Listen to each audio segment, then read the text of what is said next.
courage is not the absence of fear. Courage is the ability to move forwards despite the fears that we have. I've slightly altered that quote, but that's roughly my memory of it. We think that being courageous means not having fear. Being courageous doesn't mean not having fear. If we don't have fear, no courage is required. Courage is the ability to move forwards despite the fact that part of us may be afraid.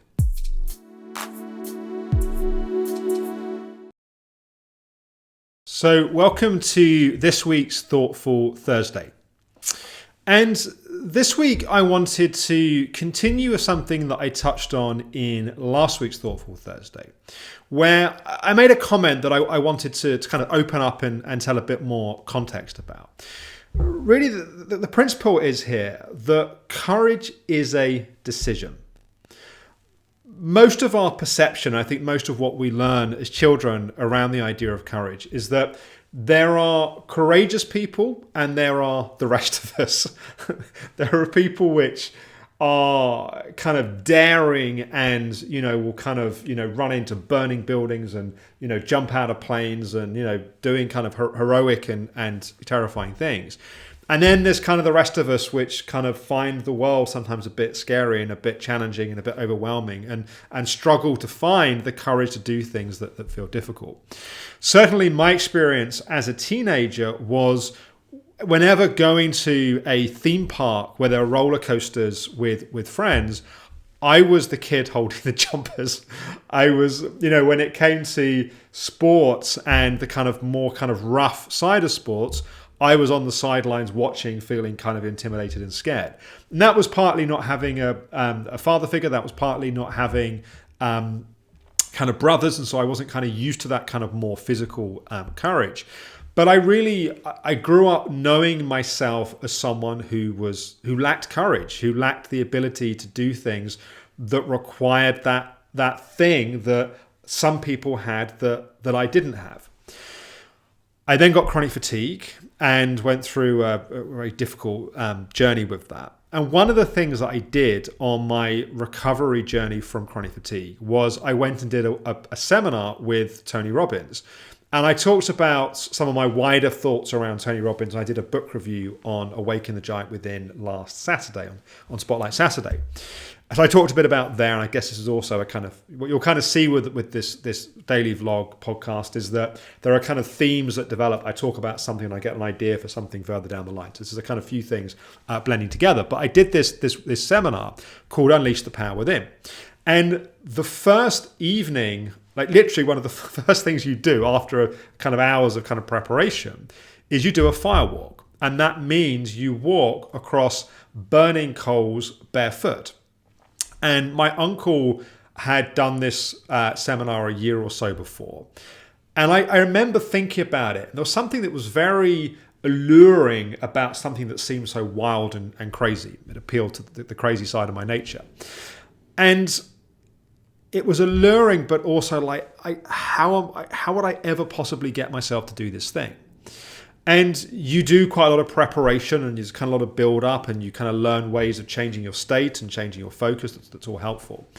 But we then kind of get to the moment that we're going to do this firewalk. And it was at Wembley Arena in London. And it was like 5,000 people doing this seminar. And we kind of walk out kind of through the arena to the parking lot where they're doing this firewalk. And rightly so, burning coals. And to cut a long story short, and I talk about it actually in my first book, that I get to the kind of the end of the queue where it's my turn to walk across these burning coals, and I just freak out. I'm like, I can't do this.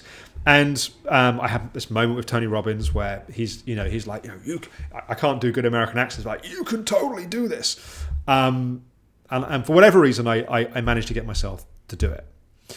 And it was a decision. There was a moment where I was like, I have to do this. Like I can't continue my life being afraid in this way. And it wasn't that doing that firewalk radically transformed everything in my life. It didn't. In fact, there were things I hoped that were going to change in that workshop that didn't. And as I talk about on the video last Saturday, there are things in my life that I think got made worse by some of the things that I learned, or that ultimately I feel it was a net positive experience. But what was different was my relationship to fear. The realization, because obviously I didn't lose my feet and I wasn't terribly burnt, and within like literally a second, 2 seconds, you're the other side, and it's the most amazing feeling. Oh my God, I did this thing that I'm supposed to not be able to do that was so terrifying. And that stood me in a very helpful stead for many other moments in my life where I would come to a kind of decision point where, do I do the thing that feels true for me, but also feels kind of edgy and scary? Or do I take the kind of safe, comfortable, easy path? And I think it's true to say that in some ways I went too far too quickly in a sort what one might call a kind of counterphobic way, like constantly trying to prove I wasn't afraid, which can be its own dysfunction in a sense.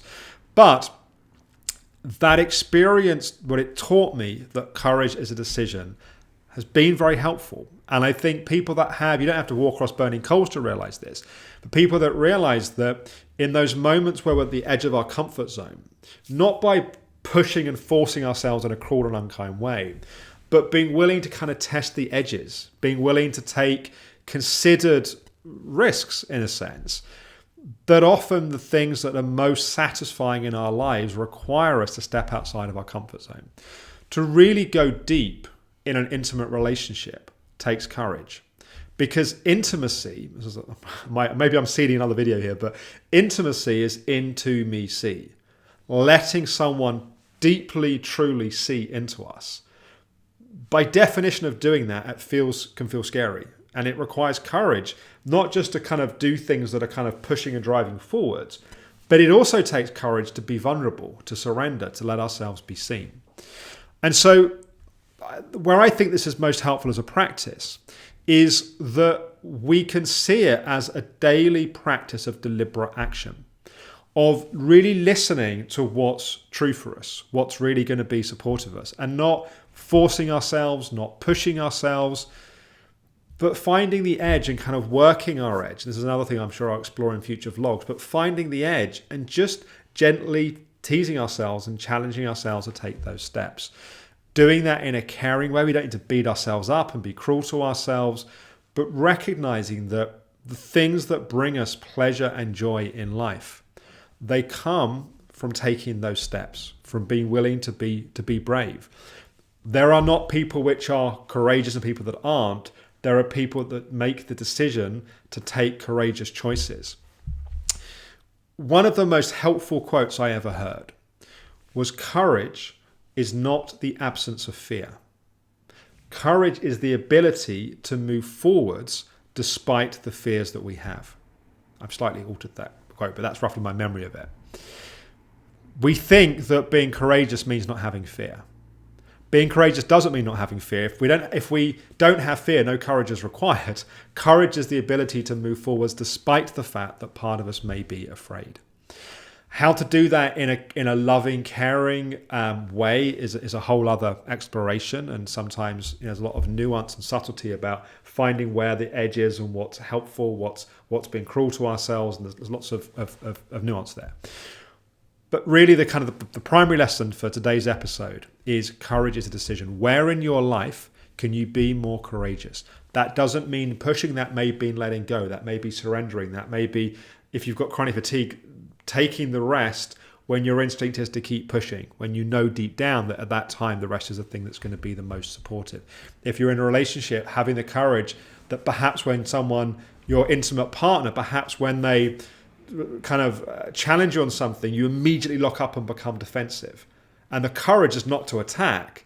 The courage is actually to take down the defenses and be willing to be seen in a more intimate, in a more vulnerable, sensitive, delicate way. I hope that was useful. Courage is a big topic, and it's a lot more than just a few words. It's an experiential topic, but hopefully that just gives some signposting and some clues on courage. Tomorrow it's Flourishing Friday, and in Flourishing Fridays, primarily aimed at practitioners, but I think it's helpful for others in other ways as well. I'm going to talk about why, as a practitioner, feedback matters. You could stretch this to say why complaints matter. If things don't go right, the feedback that people give you, I believe, is really important. So we'll get into that tomorrow in Flourishing Friday here on Everyday Alex.